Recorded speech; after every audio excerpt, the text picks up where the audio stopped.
할렐루야. 밑줄짝 중앙성경본부의 김재영 목사입니다. 부활의 기쁨을 만끽하는 한 주 되셨습니까? 우리 가운데 부활신앙은 무엇보다 중요합니다. 부활이 없다면 사도 바울은 우리는 이 세상에서 가장 불쌍한 자라고 말씀했거든요. 그만큼 예수님을 믿는 우리에게 있어서 그리스도의 부활은 가장 중요한 하나님의 말씀이고 또한 사실입니다. 그 부활을 증거하며 저와 여러분들이 사시기를 바랍니다. 이제 우리 기도하고 시작하겠습니다. 부활의 기쁨 속에 한 주간을 살게 하여 주시니 감사합니다. 죄와 사망 권세를 이기신 놀라운 하나님의 그 사랑과 승리의 선포가 우리 삶에도 가득하게 하여 주옵소서. 오늘 주간 성경부를 통하여 한 주간 동안 읽은 말씀을 다시 한번 점검하고 은혜를 나누길 원합니다. 듣는 성도님들과 또 가르치는 부족한 저에게 지혜를 허락하여 주시고 성령의 충만함을 허락하여 주시옵소서. 예수님의 이름으로 기도합니다. 아멘. 네, 오늘은 4월 4일부터 10일까지 범위는 열왕기상 11장에서 열왕기하 10장까지의 내용입니다. 이제 우리 한번 본격적으로 들어가도록 하겠습니다. 준비물은 성경책 필기구 다 준비되셨죠? 네. 그리고 어떻게 들어가는지를 다시 한번 확인해 주시고 이제 4월부터는 여러분들이 그 주에 푸신 문제를 그 주에 주시는 거면 저희들이 더 좋을 것 같고요. 그리고 이번 주에 여러분들에게 선물, 한 문제도 안 틀리고 다 맞추신 분들에게 선물을 준비할 예정입니다. 기대해 주시기를 바랍니다. 채널을 지금 계속 만들어서 자료들을 올리고 있습니다. 좀 늦더라도 이해해 주시고 자료들을 통해서 여러분들이 이 밑줄짝 주간 홍보에 나오는 자료들 또 문제에 나오지 않았지만 필요한 자료들을 제가 계속해서 올리겠습니다. 혹시 또 여러분들 좀 이거 필요하다 요청하시면 제가 찾아보고 여러분들에게 제공하도록 하겠습니다. 그리고 지금 특별히 우리가 뭐 창세기면 창세기는 무엇이다 라고 제가 이벤트송으로 만들어 놨습니다. 여러분들이 생각하기에 말씀을 읽어보면서 창세기는 뭐 같다. 예를 들면 열왕기상은 제가 타산지석이다 이번에 했잖아요. 그런 것처럼 여러분들만의 사자성어나 내용을 올려주시면 제가 그걸 또 보고 참고해서 여러분들에게 선물을 드리도록 하겠습니다. 열왕기상 다시 한번 짚고 넘어가겠습니다. 통일왕국의 분열로 얻은 교훈, 그리고 열왕기는 다윗 왕가의 쇠퇴와 분열왕국의 그리고 멸망이 담겨져 있죠. 열왕기는 타산지석이다. 이렇게 여러분들이 읽는 성경을 해주시면 되겠습니다. 주요 인물은 다윗, 솔로몬, 엘리야, 아합, 이세벨 등 이스라엘의 19명의 왕과 유다의 20명의 왕이 이제 열왕기에 쫙 펼쳐져 있습니다. 주요 단어 및 문장은 왕, 집, 선지자죠. 바로 문제로 들어가겠습니다. 구조. 죄송합니다. 구조로 한번 들어갈까요? 지난번에 2번까지 했었죠. 이제 2번은 12장에서 16장. 르호보암 때 이스라엘이 남북으로 분열되고 북이스라엘은 여로보암의 죄로 타락을 했습니다. 그래서 12장 1절에서 24절은 르호보암, 여로보암, 분열, 직후가 연결되고 그리고 이제 네 번째는 엘리야가 등장을 하죠. 그래서 엘리야를 통해서 엘리야와 크게는 아합 그리고 이세벨과의 어떤 대결이 계속해서 이어지게 됩니다. 이것이 열왕기상 17장에서 22장까지 계속해서 펼쳐지게 됩니다. 1번 문제. 열왕기상 11장에서 일어난 사건이 아닌 것은 솔로몬이 마음을 돌려 하나님을 떠났다. 정답은 뭐죠, 여러분? 네, 정답은 4번이죠. 솔로몬이 죽고 그의 아들은 누굽니까? 네, 바로 르호보암이죠. 네, 아시죠? 여로보암은 르호보암과 대치되는 북이스라엘의 초대 왕이었습니다. 네. 2번 문제. 여로보암은 여호와의 성전을 베델과 단에 두고 8째 달, 15째 날에 절기를 정했습니다. 그러니까 이 여로보암을 하나님께서 다윗과 비슷할 정도로 굉장히 세웠지만 여로보암은 자신의 어떤 정치적 입지를 위해서 베델과 단에다가 둔 거죠. 사실 이스라엘은 예루살렘이라고 하는 예루살렘에 성전이 있기 때문에 이제 북이스라엘 왕 입장에서는 얘네들이 예루살렘으로 내려갔다가 다시 남유다로 빠질까 봐 우려했던 거죠. 그래도 그렇게 하면 안 되죠. 왜냐하면 여기에다가 우상을 만들면서 이것이 너희를 출애굽했던 하나님이다라고 거짓을 가르쳤다는 거예요. 그리고 13장 33절에도 보면은 왕상 13장 33절에도 보면은 뭐라고 나와 있습니까, 여러분? 일반 백성을 산당의 제사장으로 삼고 누구든지 자원하면 삼았다는 거예요. 여러분, 이거 굉장히 심각한 겁니다. 그러니까 이게 쉽게 얘기하면요, 신학 공부도 안 한 사람이 그냥 나 목사하고 싶어요, 이런 목사 시켜주는 거랑 똑같은 거예요. 목사가 대단한 직업은 아닙니다. 사실 하나님이 세워진 모든 직업이 다 중요하지만, 그러나 목회자라고 하는 것은요, 영적인 성도들의 영적인 것들을 책임지기 때문에 아무나 세워서는 안 된다는 것이죠. 그런데 여로보암은 이러한 실수를 12장과 13장에 걸쳐서 했다는 것이죠. 그래서 13장에 바로 하나님께서 심판을 하신 거죠. 이 심판이 뭘까요? 다윗의 집에 요시야라 이름하는 아들을 낳으며 그가 내 위에 분향하는 산당 제사장을 내 위에 제물로 바칠 것이다. 그러니까 이거는 여로보암에게, 그죠? 하나님이 여로보암을 세워서 왕으로 세워졌으면 다윗과 같이 그 정도로 축복하려고 했지만, 여로보암은 되자마자 아까와 같은 그런 실수를 저질러서 하나님은 100년 후에 요시야를 벌써 소환을 해서 나타난다는 겁니다. 그래서 참고 말씀은 열왕기상 23장 15절에서 16절 말씀 보시면 이렇게 나와 있죠. 이스라엘에게 범죄한 느밧의 아들 여로보암이 세운 제단과 산당을 왕이 헐었어요. 이게 누굴까요? 요시야. 그렇죠? 이 왕이 헐어서 다 없앴다는 것이죠. 이것은 여기에 산당에서 제사하는 모습을 이렇게 그린 겁니다. 하나님 앞에 이 범죄했던 모습을 그리고 있는 것이죠. 4번 문제.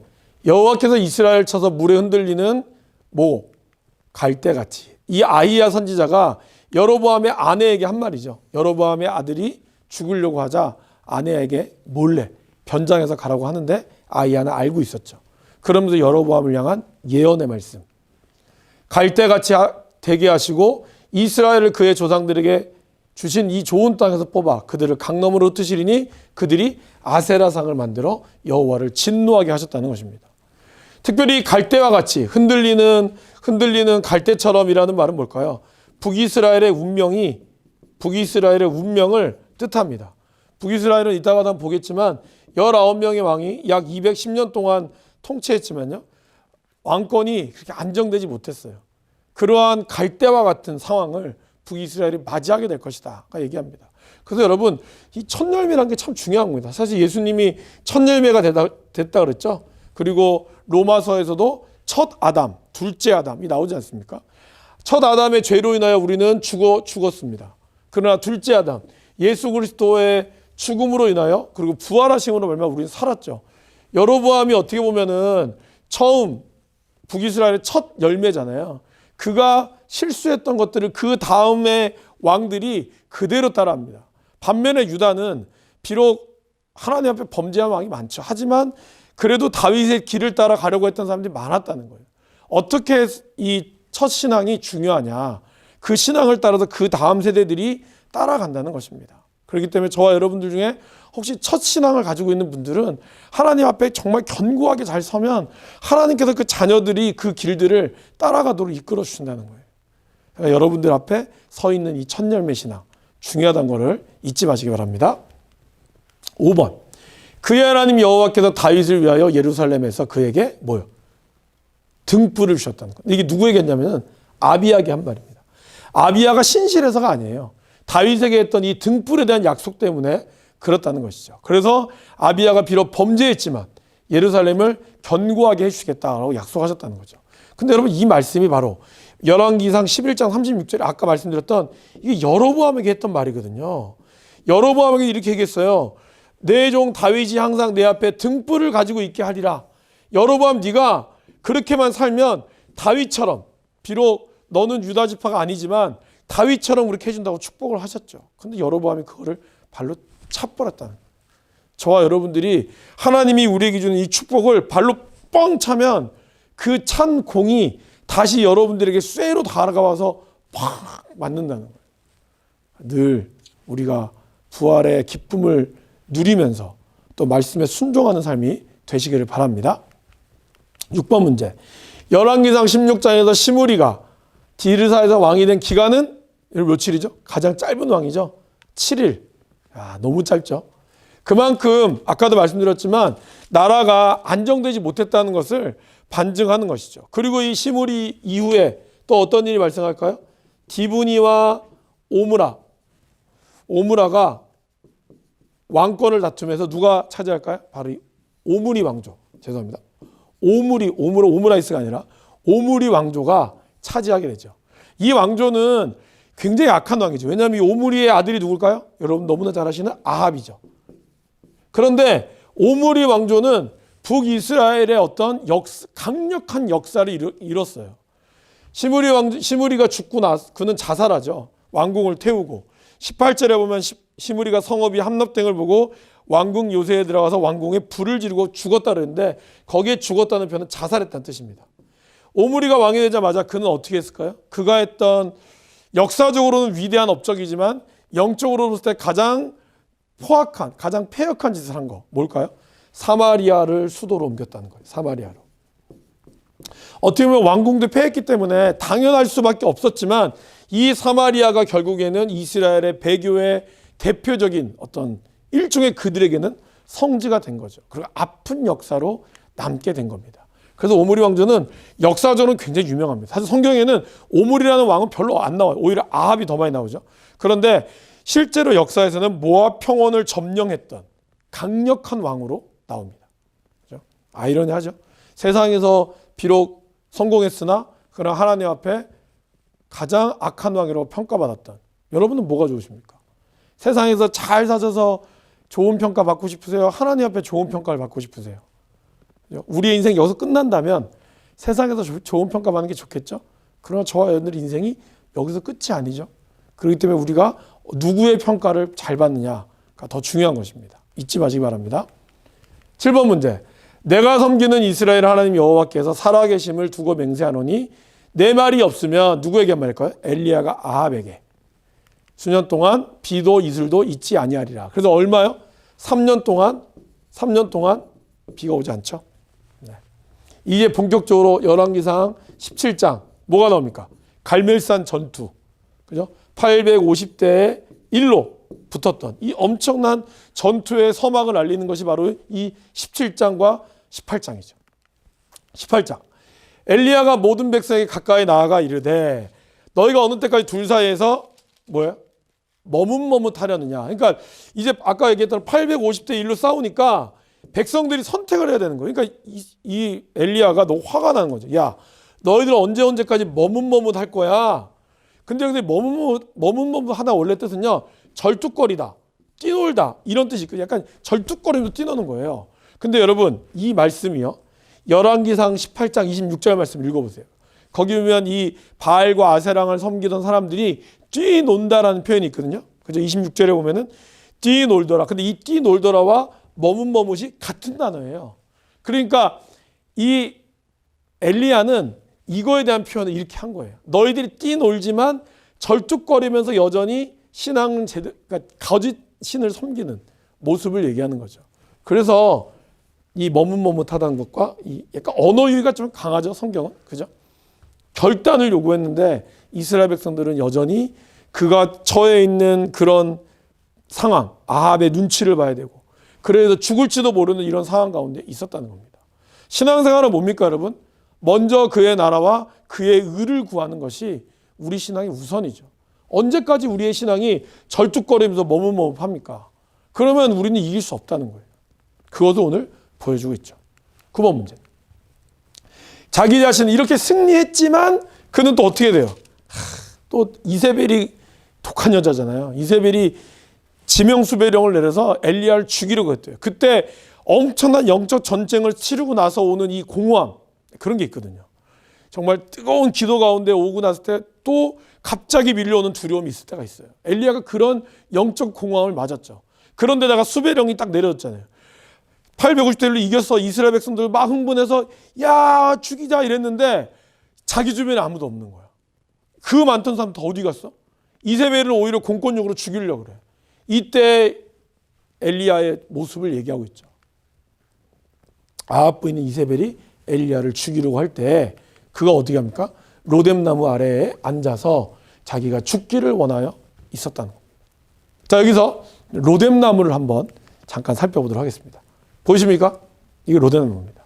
근데 가만히 보시면요, 이 그늘이 이렇게 있잖아요. 사실 이 로뎀나무는 그늘의 역할을 하지만 이 그늘이 이렇게 우리처럼 이렇게 화렵수가 아니에요. 이게 빗자루처럼 되어 있거든요. 그렇기 때문에 이 그늘이 이렇게 좋진 않아요. 이스라엘에서 햇빛, 그다음에 그늘. 우리가 생각하기에 햇빛이 축복 같죠? 근데 이스라엘은 햇빛이 저주입니다. 왜 그럴까요? 엄청 뜨겁거든요. 이스라엘에서 햇빛에 비춘다는 것은 이 너무 뜨거워서 불타 죽는 걸 뜻해요. 그늘이 은혜입니다. 그죠? 그 로뎀나무 아래에서. 근데 이 그늘이 은혜지만 아까 얘기했지만 이건 쌀이비처럼이기 때문에 이 그늘이 이렇게 시원치가 않아요. 그렇기 때문에 그가 그럼에도 불구하고 여기에 비집고 들어가서 쉰다. 아주 비참한 상태를 뜻하는 겁니다. 로뎀나무가. 성경에 로뎀나무가 몇 군데 나오는데요. 그죠? 대표적인 거. 창세기 21장, 욥기 30장, 시편 이렇게 나오거든요. 한번 보실까요? 먼저. 창세기에 보면은 이 하갈 기억나시죠? 하갈과 이스마엘 쫓겨나잖아요. 21장은 여러분 뭐예요? 바로 아브라함이 이삭을 태어나고 나서 이제 이삭이 있으니까 하갈 내보냅시다. 내보냈을 때 아브라함이 떡과 물 한 가죽 부대를 줬어요. 근데 다 떨어진 거예요. 그 자식을 관목더물 아래에 두고 이게 바로 로뎀나무입니다, 여러분. 그죠? 로뎀나무 아래에 뒀다는 거예요. 근데 이 애가 얼마나 힘들겠어요. 그래서 소리내어 울었다는 거죠. 여기에 나오는 로뎀나무. 두 번째, 욥기 30장 4절에 오면 떨기나무 가운데서 짠 나무를 꺾으며 뱃살이 뿌리로 먹을 거를 삼으며, 여기 소금나무거든요.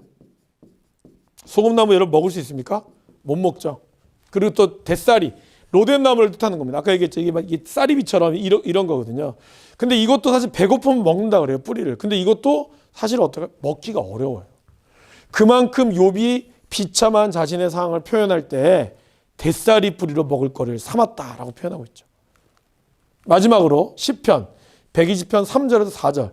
너 속이는 혀여 무엇을 내게 주며 무엇을 내게 더할 거. 날카로운 화살과 로뎀나무 숯불이로다. 이 로뎀나무 숯불이 왜 여기 나올까요? 사실 로뎀나무는요, 여러분 아시죠? 하나님이 낮에는 구름기둥, 밤에는 불기둥으로 인도했어요. 그만큼 이 광야의 겨울은 엄청 추운 거죠. 영하 한 12도까지 내려가요. 그러면 그때 이 불을 떼야 되잖아요. 근데 밤새도 이 긴 밤을 나무를 오래 떼려면 뭐가 필요할까요? 바로 로뎀나무가 필요한 거예요.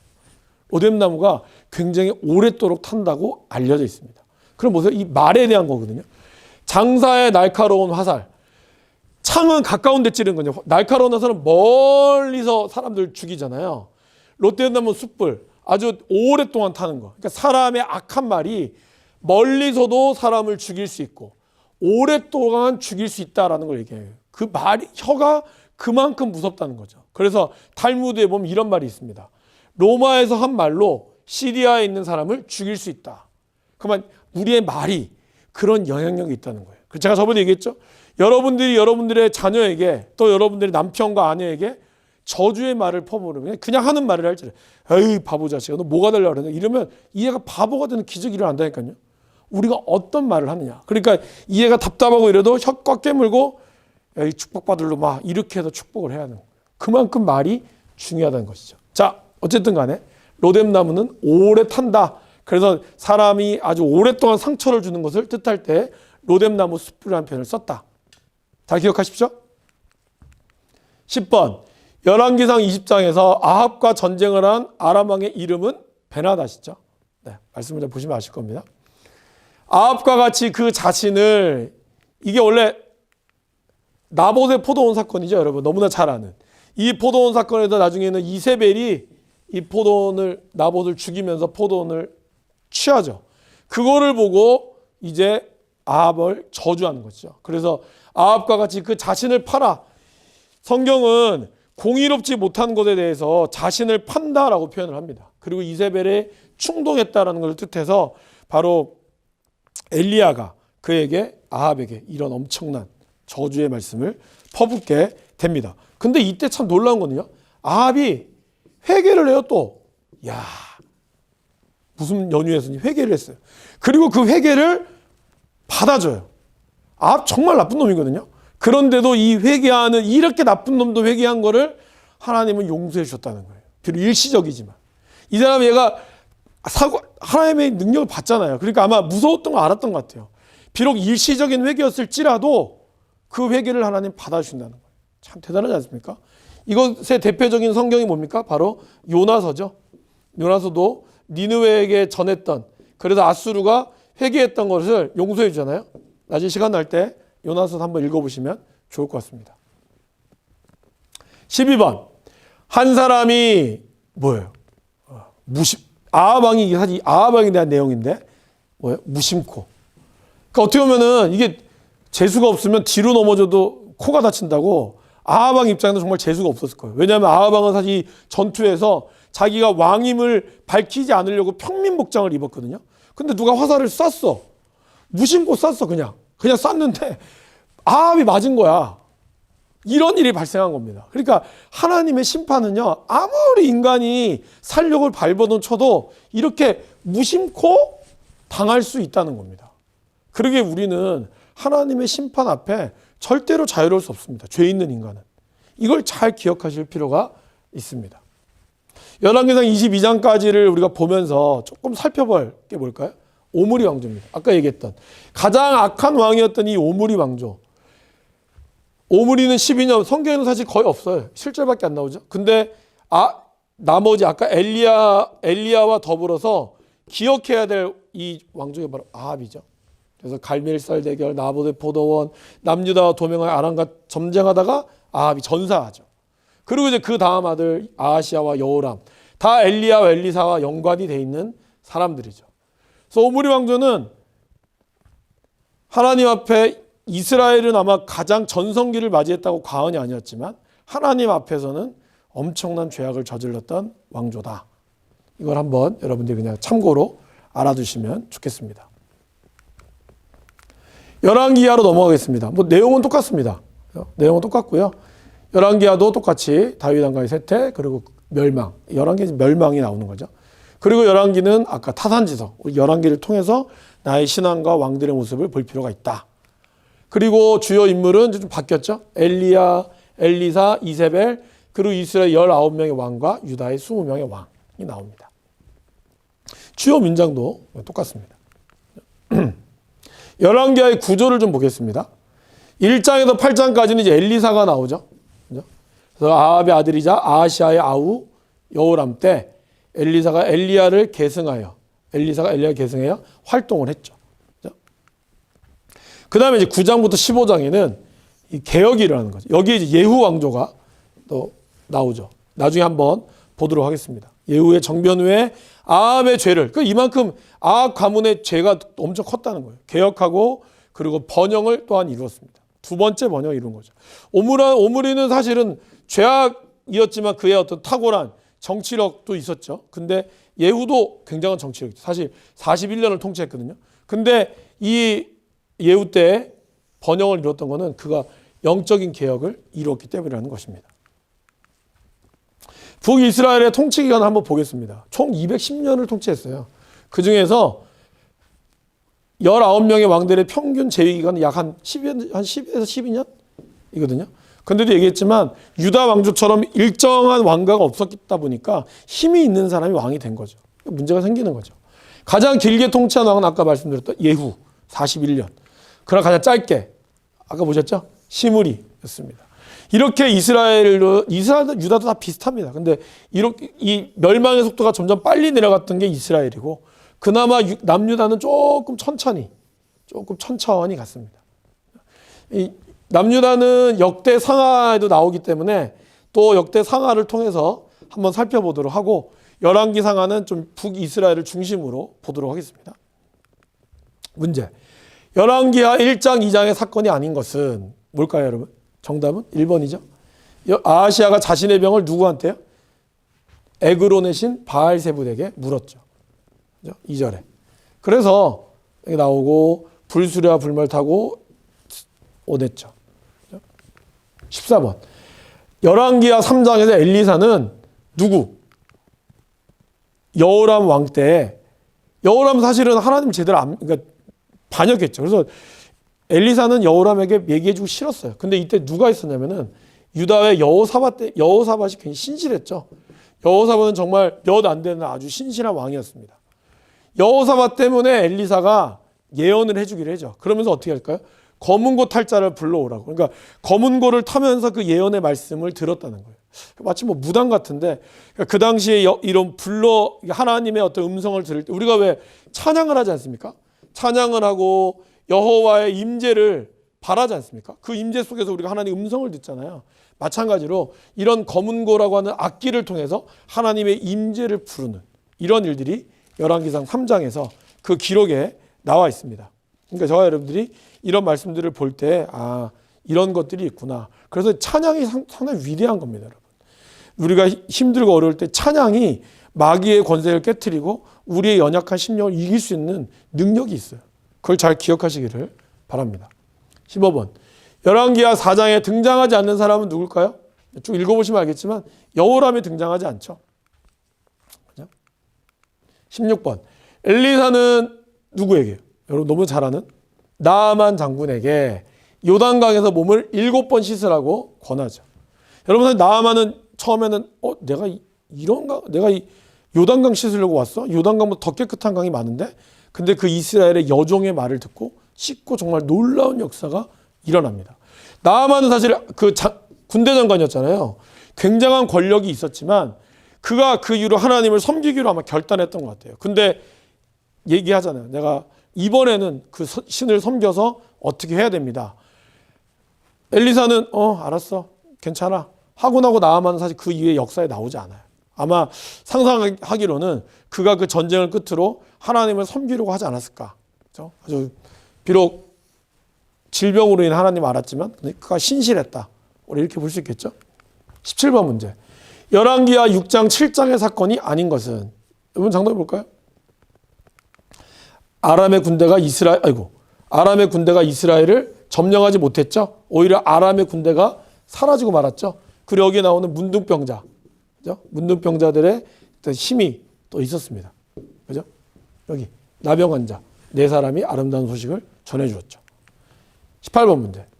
열왕기하 8장에서 베나다 뒤를 이어 아람 왕이 된 사람은 누굴까요? 바로 하사엘이죠. 이 하사엘이 좀 중요한 게요. 사실 이 하사엘이 결국에는 나중에 이 이스라엘을 공격해서 굉장히 큰 공격으로 일으켰던 사람이거든요. 그럼에도 불구하고 하나님은 하사엘을 이 왕으로 예언을 하게 하죠. 그렇죠? 그러니까 하나님은 이 이스라엘의 어떤 죄를 칠 때 또 이렇게 쳤다는 걸 우리가 좀 기억했으면 좋겠습니다. 선지자의 제자의 말을 듣고 요람을 배반한 사람은 누굴까요? 바로 예후죠. 여기 보면 너는 내 주 아합의 집을 치라. 그러니까 예후가 했던 가장 중요했던 사명, 아합의 집을 치고 그 다음에 이세벨에게 갚아주고 그러면 아합의 온 집이 멸망하고 그리고 여로보암의 집과 같이 이렇게 치는 이러한 일을 감당했죠. 자, 20번. 내 마음도 진실하냐? 라는 예후의 질문에 답한 사람은 누굴까요? 바로 여호나답이죠. 여호나답은 예후와 함께 이스라엘의 어떤 종교개혁, 아합이 섬겼던 모든 우상과 이세벨이 섬겼던 모든 우상을 다 없애고 그리고 하나님 앞에 신실하게 나아갔던 사람이었습니다. 그래서 예후도 여호나답을 불렀던 것이죠. 자, 20번까지 문제 잘 풀어보셨습니까? 수고 많으셨습니다. 이 왕들이 좀 많이 나오고 또 이렇게 약간 복잡하게 북이스라엘과 남유다가 이렇게 좀 짬뽕이 돼 있잖아요. 그래서 쉽지 않지만 그래도 우리가 힘차게 말씀 가운데서 잘 세워나갈 수 있기를 간절히 바랍니다. 오늘도 수고하셨습니다. 감사합니다.